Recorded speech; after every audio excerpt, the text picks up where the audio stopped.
Ok, vamos começar então. Vamos começar com uma oração. Já estamos com o tempo correndo aí.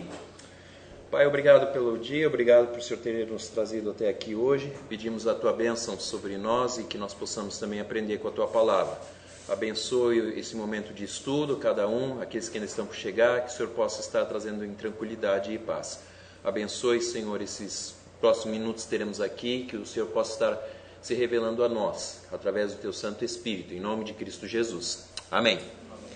Então, pessoal, semana passada nós basicamente falamos em cima do contexto de 1 Coríntios 14, certo? E nós vimos que o texto, todo mundo está olhando para ela, né?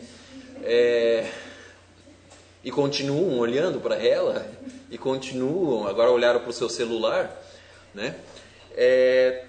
O que nós vimos semana passada é que os dons espirituais eles têm uma única função, que é a edificação do corpo. Então, quando vocês veem todos os três textos que falam sobre dons espirituais, eles falam basicamente duas coisas. Eles estão, como é que se diz ainda? Agora vai ser o sol.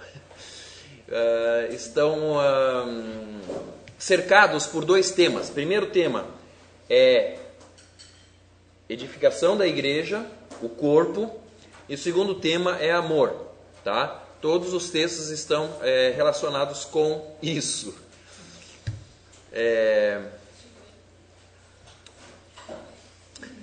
Hoje vai ser uma tentação, uma provação espiritual, toda essa nossa situação aqui. Hoje eu quero fazer o seguinte, eu quero pegar com vocês os três textos que são, caso vocês ainda não lembrem, 1 Coríntios 12, e Romanos 12 e Efésios 4. Muito bem, agora sim, gostei de ver. Parabéns. E se você está com o seu texto aí, você vai abrir em Romanos capítulo 12. Deixa eu ver se é Romanos 12. Tá, que é o nosso primeiro texto. Já deveria ter aparecido, não tem? Aí. Romanos capítulo 12. E para não perdermos muito tempo e ganharmos, aliás, tempo, eu quero, já fique com o texto aberto, mas basicamente esse texto aí vai estar falando, vai estar dando uma lista de dons espirituais. Segundo Romanos é bonito, né? Romanos 12, 6 a 8. Quem pode ler bem rapidinho aí? Rápido. Temos diferentes dons, de acordo com a graça que nos foi dada.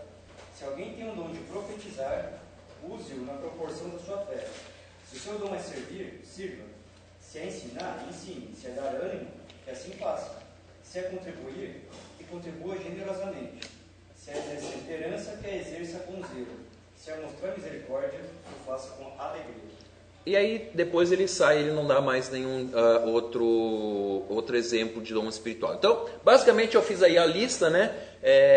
Quem profetiza é o quê? Profeta, né? Quem serve tem um dom de serviço.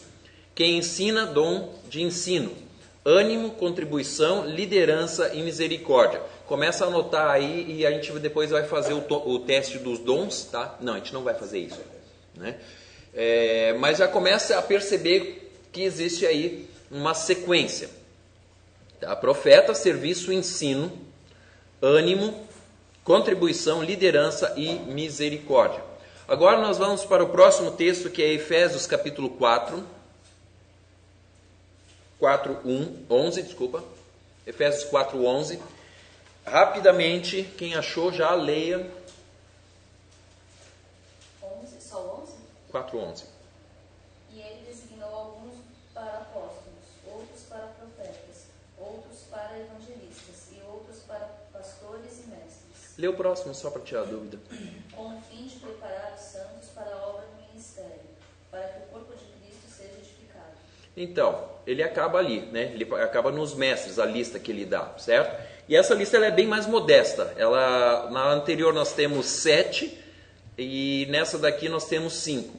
Vocês conseguem perceber qual a sequência que Paulo está dando? Olha ali no quadro. Olhe para o quadro. Apóstolo, profeta, evangelista, pastor e mestre. Tá?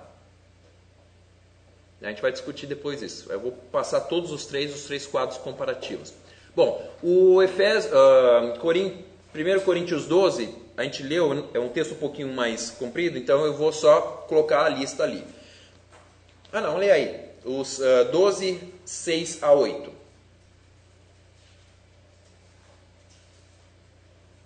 Primeiro Coríntios 12, 6 a 8. Alto.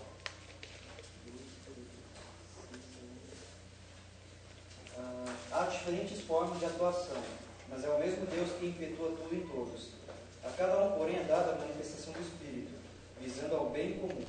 Pelo Espírito, a um é dada a palavra de sabedoria, a outro, pelo mesmo Espírito, a palavra de conhecimento, a outro, fé, pelo mesmo Espírito, a outro, dom de curar, pelo único Espírito, a outro, poder para operar milagres, a outro, profecia, a outro, discernimento de espíritos, a outro, variedade de línguas, e ainda a outro, interpretação de línguas. Todas essas coisas, porém, são realizadas pelo mesmo e único Espírito, e ele as distribui individualmente, a cada um como quer. Tá certo. Essa é uma parte, mas se continuar um pouco mais para frente, tem o outro que dá, que a gente viu semana passada. Em primeiro lugar colocou apóstolos, em segundo lugar colocou profetas, em terceiro lugar colocou mestres. E depois vem os dons de milagres, cura, dom de prestar ajuda, administração e línguas. Tá? E aí, conforme o João leu aí, tem ainda sabedoria, conhecimento, fé, dons de curar, milagres, profecia, discernimento de espíritos, línguas e interpretação de línguas. Então ele coloca duas vezes, vamos dizer assim, dois grupos de dons. Tá? Então agora eu me perdi, porque eu anotei aqui, isso aqui é só a parte ali do 12, 6 a 8, essa que fala dos apóstolos, profetas e mestres um pouquinho mais para frente. Bom, enfim, depois você vai poder olhar aí. Agora, faça uma comparação desses textos aí. E eu coloquei eles basicamente na ordem que ele está sendo dito por Paulo. O que vocês percebem?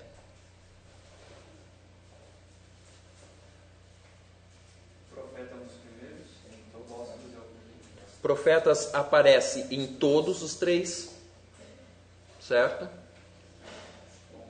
que mais?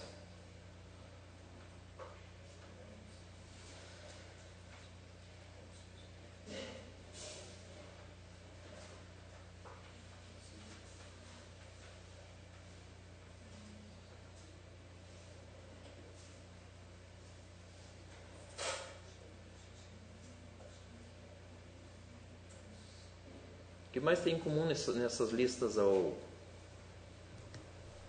que a gente pode...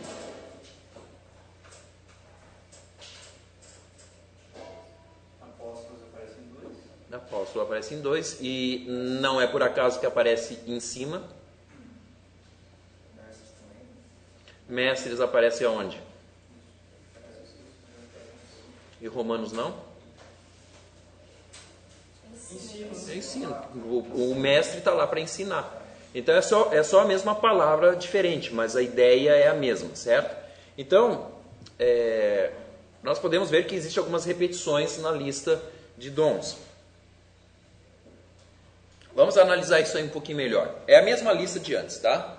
Olha só, profetas aparece na primeira, na segunda e na terceira lista, tá? Apóstolo, ela aparece na segunda e na terceira, não aparece na primeira. Isso não significa que não seja dom, porque já está listado no outro. Mas o interessante é que apóstolos, quando ele é citado por primeiro, tá? E não é à toa que Paulo vai dizer que o principal é o apostolado. O número 1 é o apostolado. Aí você vê que o número 2 é o quê? Profeta. Certo? E o número 3 é mestres, porque aparece nos 3. Vocês conseguem perceber essa... Não trouxe nenhum. Bom, tá fácil, né? Olha só. Essa aqui é a lista não oficial, tá? Essa aqui é a lista que a gente está montando, certo? Então, olha só, nós temos apóstolo, e ele diz que é o primeiro. Então, nós podemos entender que o primeiro e mais importante desses todos que ele está colocando realmente é apóstolo. E ele aparece. Profetas, ele aparece... Se Paulo fosse citar aqui, talvez ele esqueceu, tá meio problemático, final da vida, lá em Romanos, estava quase sendo morto, esqueceu o apóstolo. Mas se ele tivesse citado o apóstolo, ele teria citado o apóstolo aqui, o profeta ia cair para segundo e nós estaríamos de novo com a lista no segundo lugar. Tá? Não existe nenhuma dificuldade. Depois ele cita 2 vezes mestres e esse dom em terceiro lugar. Tá? Então fica bem nítido que para Paulo esses 3 dons são imprescindíveis dentro da igreja. Tá? E nós vamos hoje analisar esses 3 dons, certo? Então, apóstolo, profeta e mestre. Agora, se vocês olharem o geral aqui, esses outros aqui, todos, tá? Serviço, ânimo, contribuição, liderança, misericórdia, administração, dom de prestar ajuda, dom de curar, milagres, pastores e evangelistas é uma outra categoria. Tá? Mas todos esses aqui, eles são dons de serviços. Tá? É dom de serviço geral na igreja. Vocês podem perceber que existe um grupo privilegiado aqui, se eu posso dizer. Né? Depois a gente vai ver que Tiago diz que é para buscar os dons e tudo mais, só que aqueles que querem ser mestres se preparem porque eles vão ser bem mais cobrados. Tá? Então é um privilégio, ao mesmo tempo que tem a sua cobrança maior. Mas ele destaca esses aqui, depois ele coloca todos os outros que são serviços, que é o funcional da igreja. Estão percebendo essa questão do funcional? Né? É a liderança, a misericórdia, a contribuição, é o cara que vai animar, a pessoa que vai fazer o serviço, a gente vai ver o que é isso também, dons de curas. Então, são coisas que estão acontecendo, vamos assim dizer, apesar disso não ser totalmente correto, mas existem os dons daqueles que estão à frente e existe o dom que a igreja própria, ela se administra. Dá para entender isso? Não necessariamente o apóstolo, o profeta e o mestre, eles têm que ter o dom de liderança, no sentido de que eles que têm que liderar todas as coisas. A gente vai ver isso depois lá em Atos. Atos acontece exatamente isso. Lá em Atos, no capítulo 5 ou 6. Enfim, está lá em Atos, ali no comecinho. Os apóstolos, eles chegam e dizem, gente, nós vamos fazer isso, isso e isso, enquanto vocês administram o resto da igreja aí. Tá? Administrar não no sentido de responsável judicialmente, aquela coisa lá toda, porque sempre vai ser o pastor, enfim, né? Pelas nossas leis é isso. Mas a igreja vai ter serviços. E aí ele coloca uma outra linha, que é o línguas. Se vocês forem perceber, ele fala línguas aqui, depois ele fala de interpretação de línguas, e o capítulo 14 de 1 Coríntios, basicamente é para tratar a questão das línguas. Tá? Então é como se ele estivesse dando um separado. Por que línguas está separado do serviço e desses outros 3 aqui? O que separa línguas dos de cima?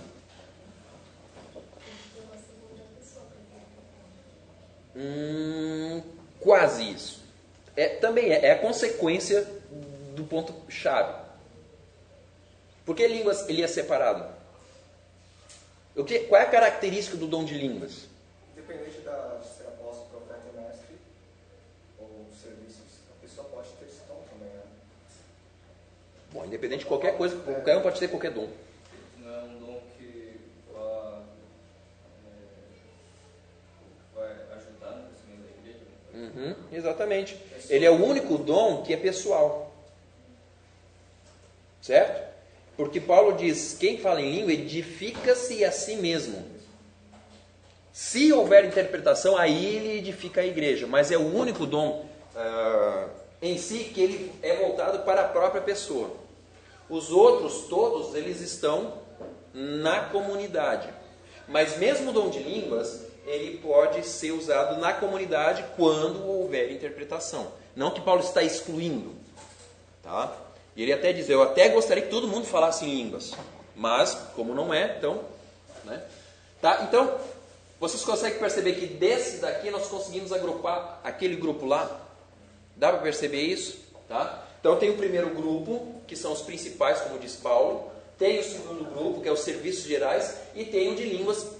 Nenhum deles, presta atenção, nenhum desses dons é inferior ao outro no sentido de menos espiritual.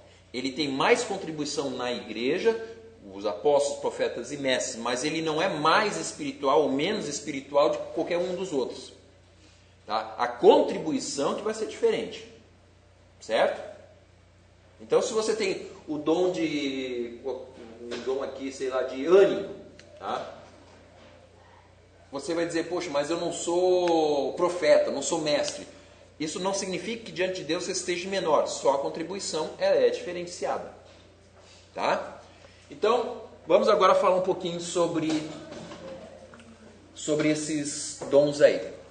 Até aqui, tem alguma pergunta? Dani? Não sei, de repente, né? Está pensando? Eu quero ver com vocês, nós não temos tempo de vermos todos os dons e como que eles se manifestam e etc. Mas eu quero então pegar esses blocos, tá? A gente vai tratar por blocos. Bom, o primeiro bloco que vocês viram lá em cima, ele é chamado de apóstolos. Vamos falar sobre o que são apóstolos. Bom, apóstolos em grego é apóstolos, tá? Viu como a minha pronúncia, minha erudição em grego ela é maravilhosa? Apóstolos em grego é apóstolos, tá? O que significa apóstolos? Apóstolo significa apóstolo. É essa definição que o dicionário dá. Mas também tem outras definições. Além de eles serem um apóstolo, a palavra apóstolos significa representante, mensageiro, enviado, o portador de uma comissão, agente, frequentemente usado em um sentido técnico para os fundadores divinamente nomeados da igreja. O que seria um apóstolo, então? Em suas palavras.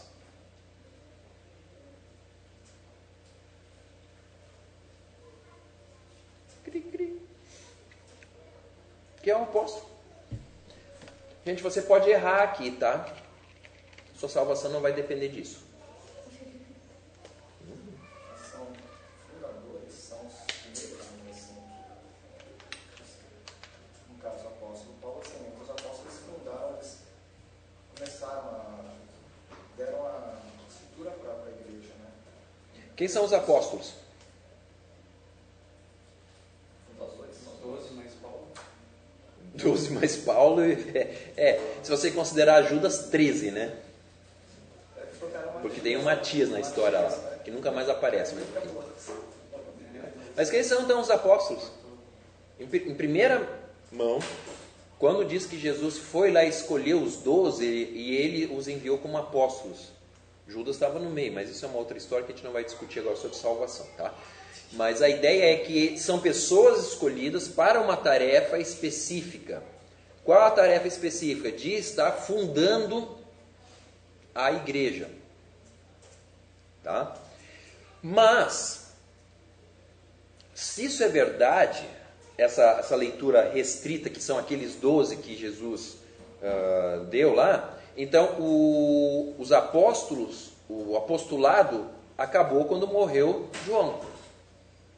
Porque o último apóstolo foi João, que morreu lá por ano 100 mais ou menos da era cristã.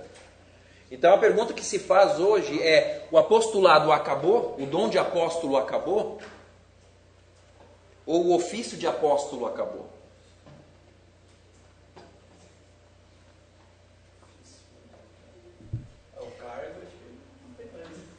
Jesus não está chamando ninguém aí e dizendo, vem cá que eu vou te falar e tal, não está aparecendo no deserto, ninguém está caindo no deserto recebendo uma chamada específica de Jesus, né? Até onde a gente saiba, pelo menos.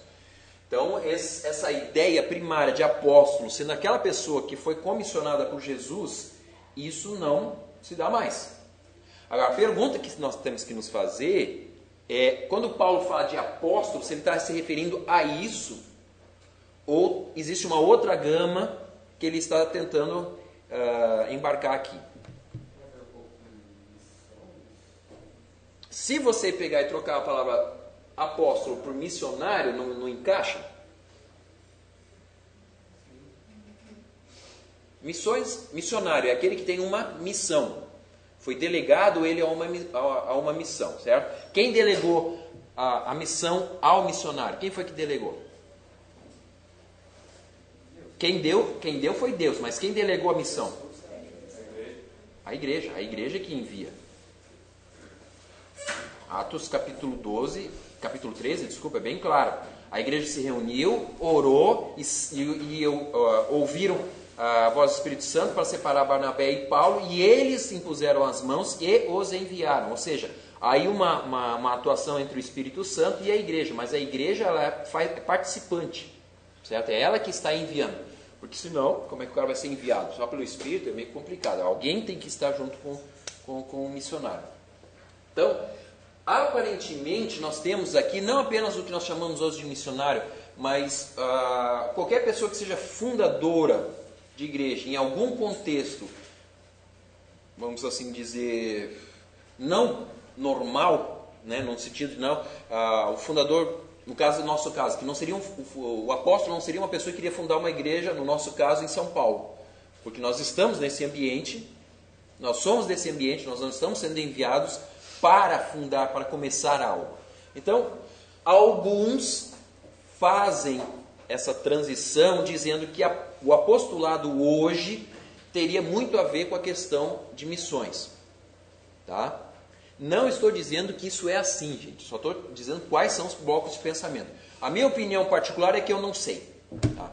Eu não sei qual é essa questão. Se podemos chamar de apóstolo. Paulo parece que dá a entender que sim.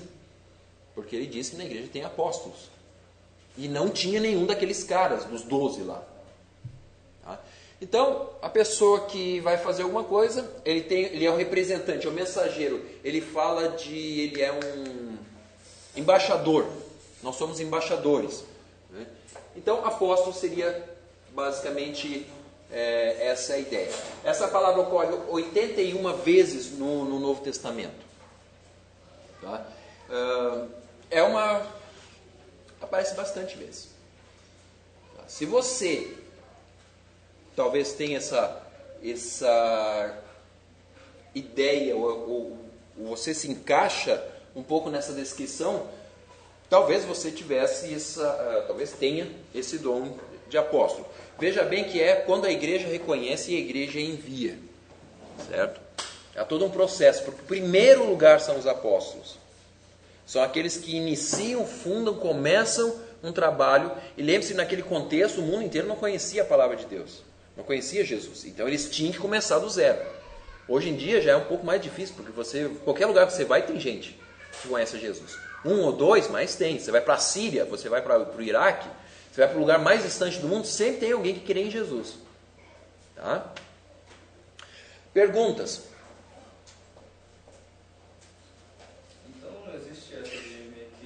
Missionários independentes assim?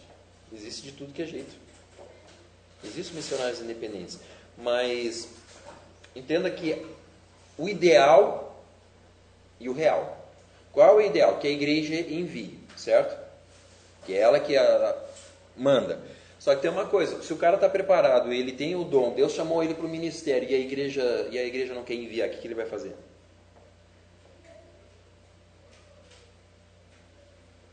Vai contra as autoridades? É melhor obedecer a Deus do que obedecer aos homens, né?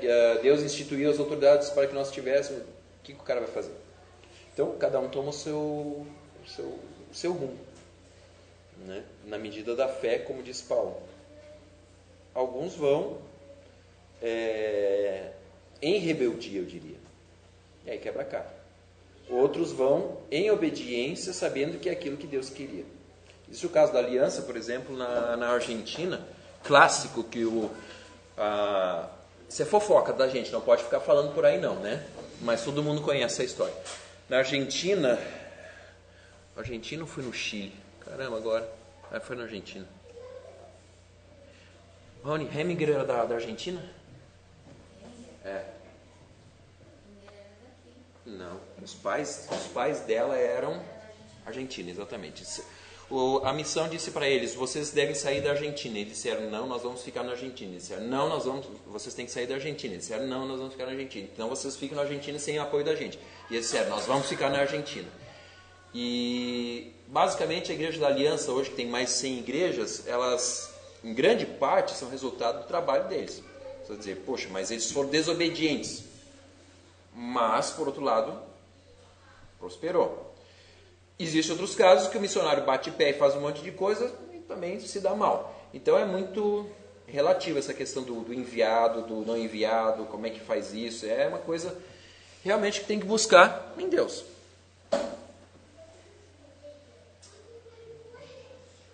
É triste.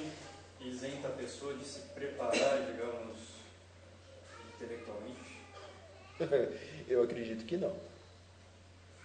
Eu acredito que não, porque Paulo foi considerado o maior apóstolo, que escreveu metade dos livros do Novo Testamento, e ele era muito bem preparado. Ele não saiu fazendo.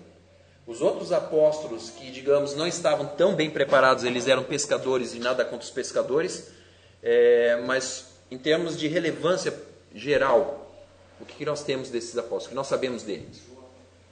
João? Pedro? Nos outros a gente nem sabe nomear os 12 apóstolos.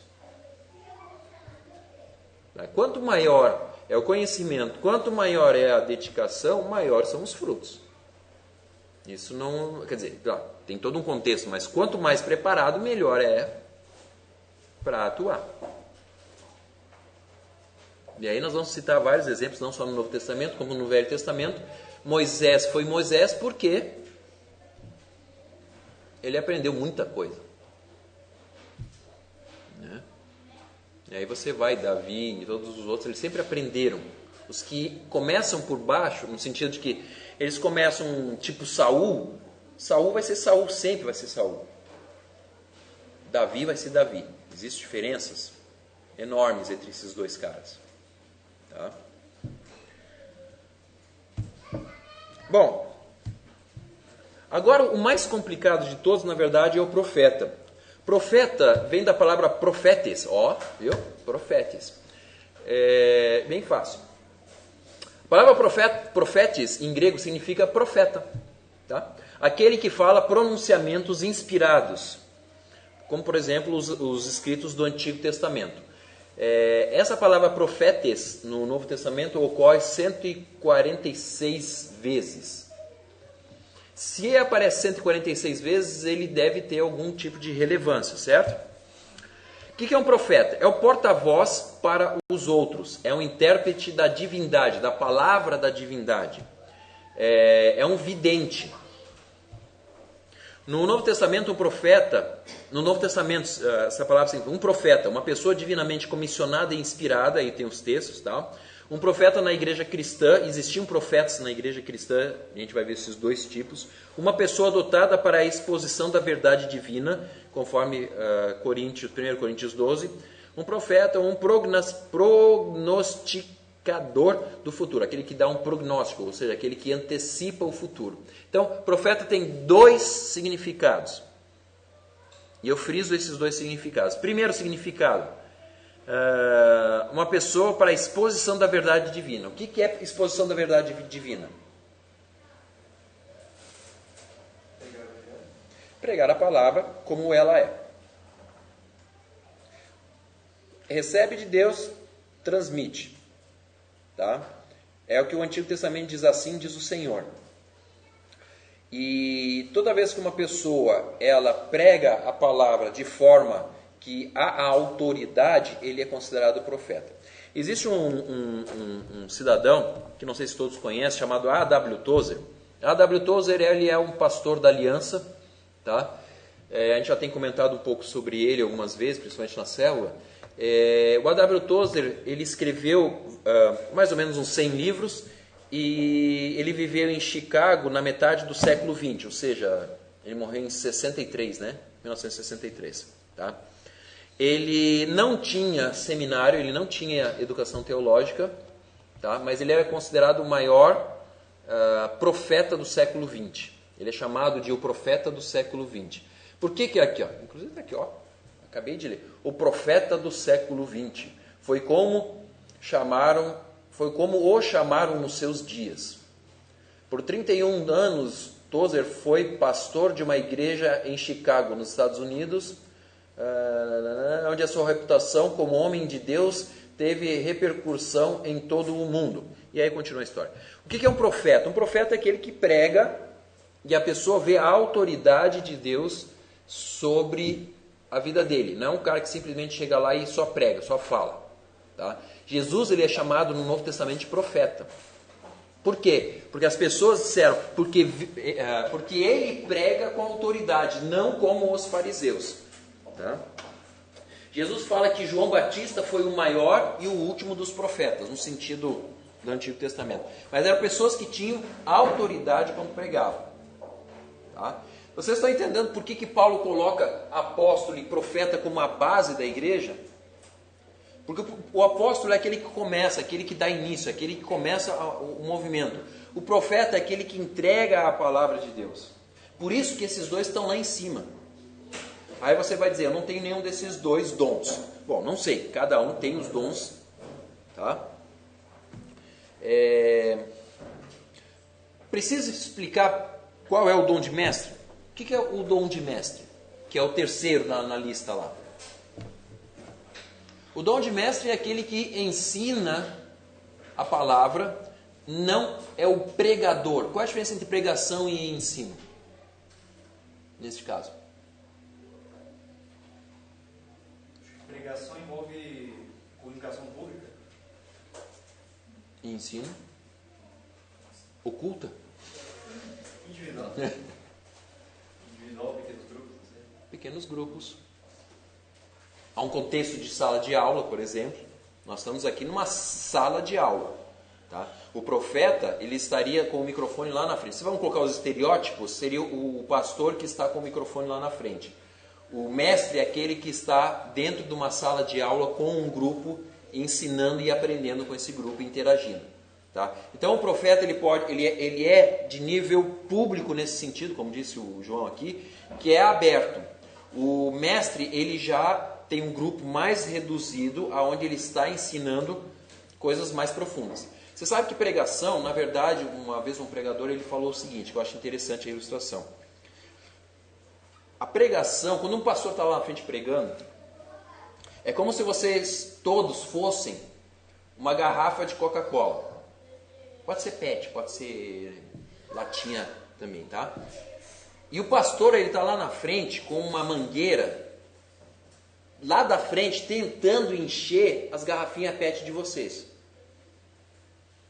Estão entendendo a ideia? Qual é a porcentagem, que mesmo que ele seja muito bom de mira, qual é a porcentagem que vocês acham que o pastor consegue, o profeta ele consegue colocar lá?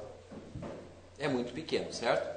Basicamente, se eu pegar aqui e jogasse água aqui, é poucas gotas. Então, na verdade, quando uma pessoa está pregando lá na frente, gente, 10% só da pregação fica na cabeça de vocês. Quando fica. Tá? Depois de um dia, se não houve nenhuma prática, isso vai cair lá para 5%. Depois de uma semana, menos de 2%. Eu tenho certeza que se perguntar o que foi pregado há uma semana atrás, 2 semanas atrás, começar a ir para trás, você lembra? Complicado, né? Não vou pedir para ninguém levantar a mão aqui para não ficar estranho. Mas o mestre é aquele que pega essa garrafa e coloca a mangueira lá dentro. Ou seja, ele tem um trabalho mais individual de encher garrafa. Você vai dizer, mas isso é pior então. Não é que é pior. Quando você está lançando semente, você não fica cuidando do que você está lançando. O profeta, ele está lançando semente. Ele não está se preocupando onde vai acontecer. Tá? O profeta também pode ser uma espécie de evangelista, se podemos assim dizer. Já o mestre não. O mestre ele pega individualmente ou em grupo e trabalha mais as questões. Certo? Deu para entender? E mestre, parece aqueles catedráticos, aqueles caras. Mestre pode ser uma pessoa que trabalha com criança de 2 anos, porque ele está transmitindo para um indivíduo. Não importa a idade, não importa a quantidade. Se a pessoa consegue transmitir, se a pessoa consegue alimentar pessoas em pequenos grupos, ele tem o quê? O dom de mestre. Se ele consegue transmitir e alimentar pessoas num grupo maior, eu poderia dizer que essa pessoa tem um dom de profeta. Nesse primeiro profeta. Existe outro profeta que é o previsão do futuro, que todo mundo gosta e todo mundo quer ser. Né? Aprender alguma coisa a profetizar. Tem aquelas profetadas que o pessoal dá nas igrejas, tal, e chama e casa um com o outro e faz aquela confusão toda dentro da igreja. Tá? Isso é outra história. Tá? Há profetas do futuro.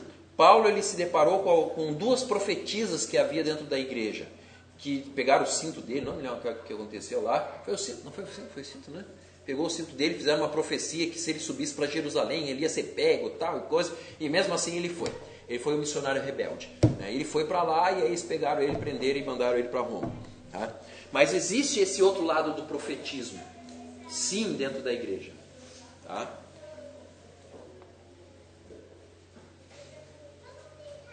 Deu para pegar esses 3 pontos? Apóstolo, profeta e mestre? Tá? Você conseguiu se identificar com algum desses 3 aqui até agora? Houve alguma identificação? Não sei porque eu nunca pratiquei. Pois é, esse é o outro problema. Se não tiver prática, você nunca vai saber mesmo. Tá? Isso às vezes, por exemplo, profeta não necessariamente significa dentro do contexto de igreja. Você pode fazer isso em qualquer contexto público.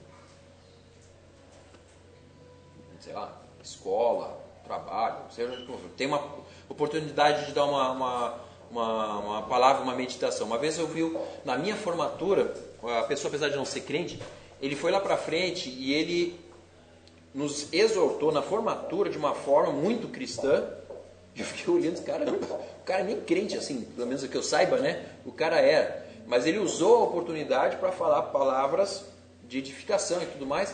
E eu achei muito interessante. Ele não perdeu a oportunidade de colocar uma palavra de incentivo, usando inclusive a própria Bíblia.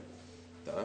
Então todas as oportunidades, para quem tem o dom de profeta, ele consegue. Rapidamente eu tenho que passar, porque o nosso tempo já vai. Lembra que nós falamos que tem 3 apóstolos, profeta, mestre. E tem um outro grupo que é o de serviços, lembra? Que engloba todo aquele outro.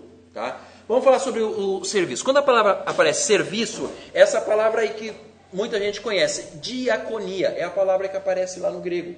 Todas as vezes que aparece serviços, é diaconia. O que é diaconia?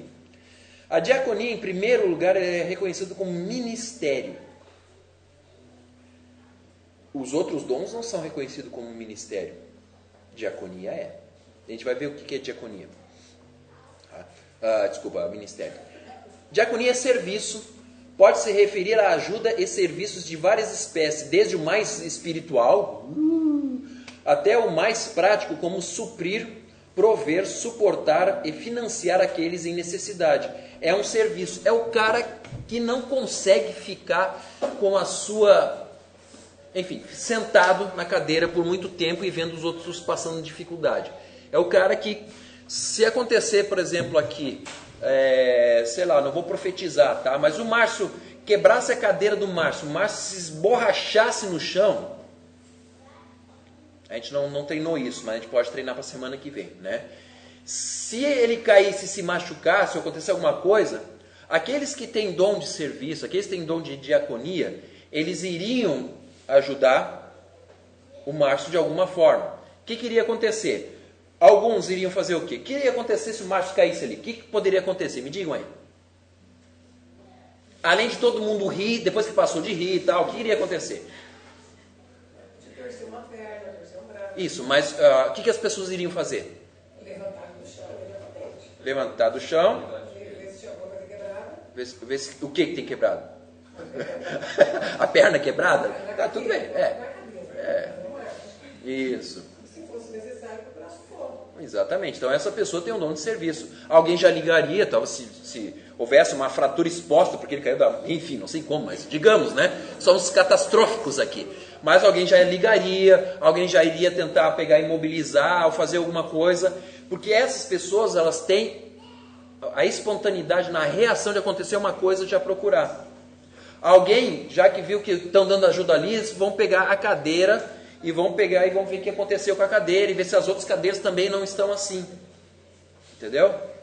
Então isso, de uma forma bem tosca, seria essa diaconia, é você servir de alguma forma.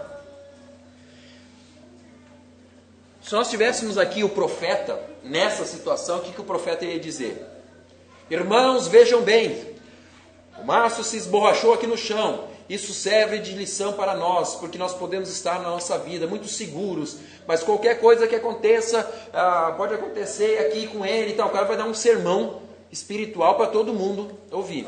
Esse é o profeta, porque ele vai entregar alguma coisa que vai ajudar as pessoas a pensarem em algumas coisas da vida dele.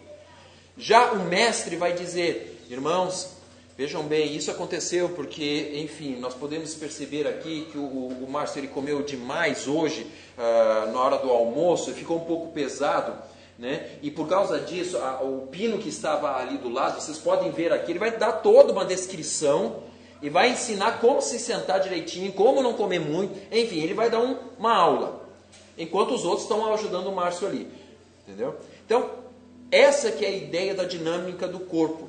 Não que os caras que estão ajudando são mais importantes, não que o que está dando a pregação é mais importante, etc e tal. Mas todos, eles vão interagir de alguma forma.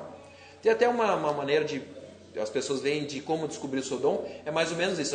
Acontece uma situação lá, ensaiada, não como se diz, encenada, e aí as pessoas vão reagir. Claro, está tudo combinado, eu não combinei nada, tinha que ter combinado, não combinamos, né? Mas as pessoas vão reagir e aí em cima disso depois se toma mais ou menos qual seria vamos dizer, o dom que essa pessoa teria, certo? Porque são as primeiras reações, como você reage àquilo que está acontecendo ali. Então, a diaconia, ele serve, ele atende, oferece ajuda, ele ajuda no serviço do evangelho, fazer algo na igreja, arrumar, dispor. Então é aquela pessoa que chegou na igreja, olhou e disse, rapaz, está uma bagunça isso daqui, as cadeiras estão tudo fora do lugar. Não, vou lá ajudar, vou arrumar. Você deve fazer isso, mas tem gente que chegou, bateu o olho e já vai fazendo. Não tem? Tem gente que assim, chegou, rapaz, está desorganizado isso aqui. Não, espera aí, tem lanchinho para as crianças hoje? Como é que está a coisa lá atrás? Precisa de alguma ajuda aqui? Então, é o cara que já chegando para ajudar. Esse tem um dom de serviço. Ou então a pessoa, tem um fulano de tal, está passando por necessidade, gente. Poxa, a gente pode dar uma ajuda, vamos colaborar, vamos ajudar, né, e tal. O cara faz uma vaquinha lá e compra lá a cesta básica para a pessoa. Enfim, esses dons todos são necessários dentro da igreja.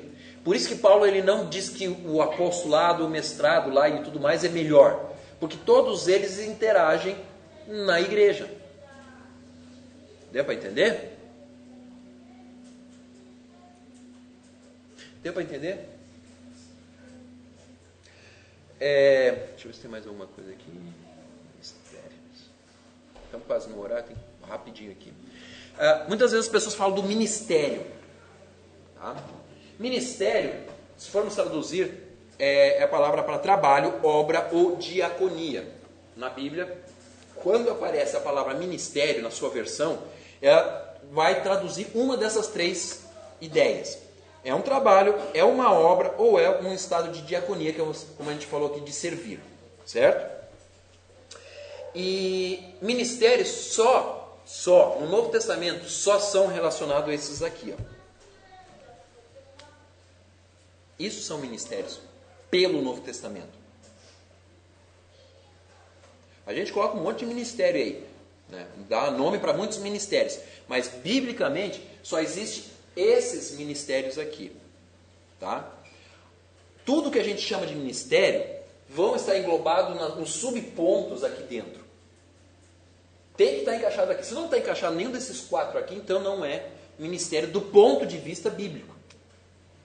É invenção, enfim, não vou citar muitos ministérios aqui, né? Mas alguns chamam, por exemplo, não, deixa eu falar, vai. Apostolado. Tem duas referências sobre apostolado como ministério. Eu acho que não fica difícil de identificar ministério ou apostolado. Evangelismo também é considerado ministério em 2 Timóteo 4, quando Paulo fala para Timóteo, evangeliza e cumpra o teu ministério, uma coisa assim que ele fala. Tá? Pregação da palavra, existem vários. E eu quero só chamar a atenção aqui na pregação da palavra para Atos capítulo 6, versículo 4. Atos 6, 4, leiam aí para mim, rapidinho, gente, eu tenho 5 minutos aqui para... Atos 6, 4. É aquele caso das mulheres que estão sendo deixadas de lado lá na igreja, e as velhinhas começaram a reclamar, a união feminina começou a dar problema para o pastor, chegou para o pastor a união feminina, e os murmúrios, a diaconia também estava com dificuldades e tudo mais. E aí nós estamos em Atos capítulo 4, 6, capítulo 4, versículo 4. Nos dedicaremos à oração e ao ministério da palavra. Isso é Pedro falando. Gente, vocês peguem esse pessoal, se a gente leu o contexto, né? Deveria ter começado lá no início. Pegam essas pessoas, escolham pessoas que servem, são pessoas que servem na igreja. Essas pessoas vão dar conta de todos os probleminhas da igreja, toda aquela ovelhinha, toda aquela dificuldade, pergunta, tudo que tem a ver com a vida geral da igreja, essas pessoas vão responder. Porque Pedro está dizendo que o ministério dele, no caso, do apóstolo, do pregador, do pastor, do dirigente da igreja, são dois. Quais são os dois ministérios do pastor? Palavra e oração. Tudo que a gente pendura em cima do pastor é penduricário que a gente coloca. Mas a palavra diz duas. Oração será dentro de serviço, de diaconia e serviço? Não, oração é oração mesmo. O que o pastor tem que se dedicar na igreja é ao ensino da palavra e a oração pela igreja, tá? Todas as outras coisas o pastor pode fazer, não é que não pode fazer, mas a Bíblia ela exige duas coisas. Isso, o que vier a mais é o a mais. Aí você pode ter os outros dons numa pessoa interagindo, porque a pessoa tem pelo menos um, mas pode ter vários. Ele pode ter o dom de profeta e o dom de, como é que foi falado antes ali, de passar a mão na cabeça, de ânimo, né? E por aí vai. Então, a base é essa, tá? Pregação da palavra, isso é ministério. Diaconia, serviço, como a gente leu no texto aqui de Coríntios, 1 Coríntios 12, 5. Então, semana que vem nós vamos para a parte mais prática, onde nós vamos analisar cada um aqui, fazer uma análise de onde eu me encaixo nesses pontos aqui. A maioria, gente, porque a maioria dos dons está lá, a maioria vai estar aqui, ó. Não se preocupe, vai dizer, mas eu queria estar lá em cima, lá no topo. Não é para todo mundo, não é para todo mundo, não é para todo mundo e não é para todo mundo. Tá? Isso aqui eu gosto como se fosse uma pirâmide, de uma certa forma. Não que é mais espiritual ou menos espiritual, que Deus ama mais, Deus ama menos. É simplesmente estrutura. Tá? A maioria está aqui. E aí você tem que encontrar, se você não está em nenhum desses, você encontra o seu aqui. Quem está aqui, geralmente tem algum aqui embaixo também. Tá? O apóstolo, na verdade o apóstolo, o missionário, ele faz tudo no começo, né? Tá? Faz tudo. Tira a oferta, ele ora, expulsa demônio, faz união feminina, faz tudo, toca louvor, ele conta as ofertas, faz tudo, tá? Mas a ideia do corpo trabalhando é que cada um saiba o seu lugar. Você tem que estar num desses quatro aqui, tá? Biblicamente é um desses quatro aqui. Eu vou repassar de novo ali para vocês darem uma olhada, a última olhada. Vai, por aí. Esse de baixo aqui é só porque não coube aqui, mas está nessa lista aqui, tá? Ele se encaixa aqui. Certo? Ó, tudo isso aqui faz parte da igreja. Ó. Né? A vida diária da igreja, como que ela trabalha?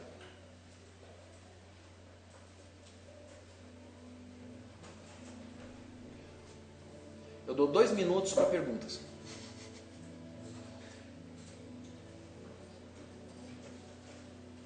Qual a diferença entre sabedoria e conhecimento? Termos práticos. A pessoa da sabedoria poderia me dizer. A pessoa do dom da sabedoria poderia me explicar muito bem o que. Por favor, irmã.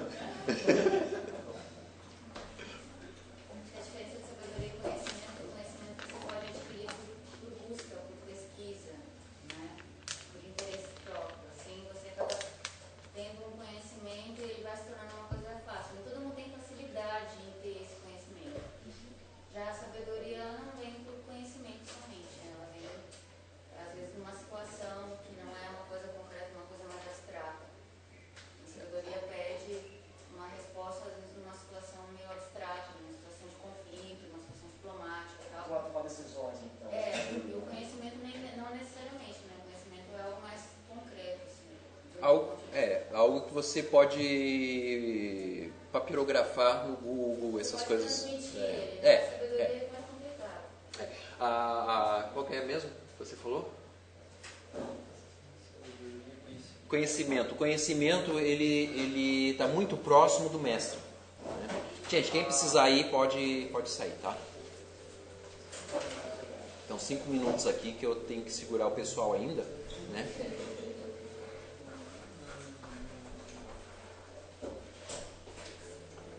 Agora a gente vai fazer o culto aqui para revelar os dons de cada um, agora que o pessoal foi embora.